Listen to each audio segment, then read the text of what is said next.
ભુજ શહેર ward number 1 માં ગટરની સમસ્યાથી લોકો ત્રાહિમામ પોકાર્યા। સ્ટોરી રિપોર્ટ બાય કરણ વાઘેલા, ભુજ। મારું નામ છે અશ્વિન ચમા છે, વોર્ડ નંબર 1ની નગરસેવક છું।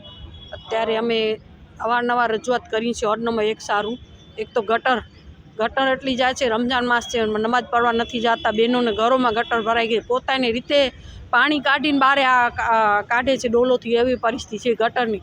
અવારનવાર રજૂઆત કરી છે, ગટર શાખામાં ચીફ ઓફિસરને કરી, ચેરમેનને કરી, રજૂઆત કરી થાકા છે, એ લોકો કોઈ દાદ આપતા નથી।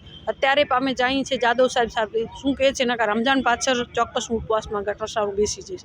રમજાન મહિનું છે, 2 મહિના થયા, નુરાની ચોક, મુસ્તફાનગર, અહીંયા પાણી 2 મહિનાથી આવતો નથી ને પાણી આવે તો રાતના 2-2 3-3 વાગે આવે, ત્યારે બહેનોનો રોજો રાખવાનું ટાઈમ થઈ જાય, એટલે 4 વાગે બહેનો ઉઠે તો પાણી ભરી નથી શકતા ને પાણી આવે છે અઠવાડિયામાં જ આવે છે, એક અડધો કલાક જ આવે છે। નુરાની ચોક છે ને મુસ્તફાનગર છે। અત્યારે મને બહેનો રજૂઆત માટે બોલાવી હતી, હું ગઈ છું ને અત્યારે હું સાહેબ કરીને રજૂઆત કરું છું। જો પાણી નહીં આવે આવતા મંગળવારથી તો અમે બહેનો શીખે હું આંદોલન કરીશ મંગળવારે। સત્તા ઉપર બેસીને બેઠા છે એ લોકો તો એમ કહે છે નલથી જલ બધા યોજના ઠેકા પાણી પહોંચી ગયું છે, તો વોર્ડ નંબર 1માં નુરાની ચોક છે, મુસ્તફાનગર છે, સંજોગનગર છે, અમરનગર છે, બકાલી કોલોની છે, ઓમ જોવા જઈએ તો આશાપુરા નગરી છે, આખાડો છે, આખો વોર્ડ 1માં 5-5 ને 7-7 દિવસે પાણી આવે છે, કલાકવાર આવે છે, પણ ગટરો મિક્સ આવે છે, પાણી ચોખ્ખો આવતો જ નથી।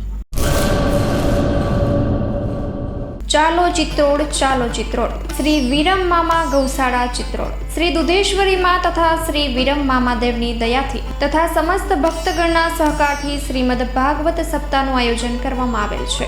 કથાનું રસપાન કરવા તથા માતાજી અને મામાદેવના મહાપ્રસાદનો લાભ લેવા ભાવભર્યું આમંત્રણ છે। મામાની મોજમાં જોડાવા જરૂર પધારજો। શ્રી વિરમ મામાદેવના ભક્તગણો આપના આભારી છે। શ્રીમદ ભાગવત સપ્તાહ કથા પ્રારંભ ફાગણ વદ 5મ બુધવાર તારીખ 19/3/2025 સવારે 9 વાગ્યાથી બપોરે 12 વાગ્યા સુધી, બપોરે 3 વાગ્યાથી સાંજે 6 વાગ્યા સુધી। કથા વિરામ ફાગણ વદ 11 મંગળવાર તારીખ 25/3/2025 સાંજે 6 વાગ્યે।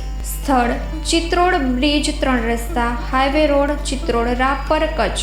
સંપર્ક પૂજારી ભાણજી બાપા, મોબાઈલ નંબર 9998114306।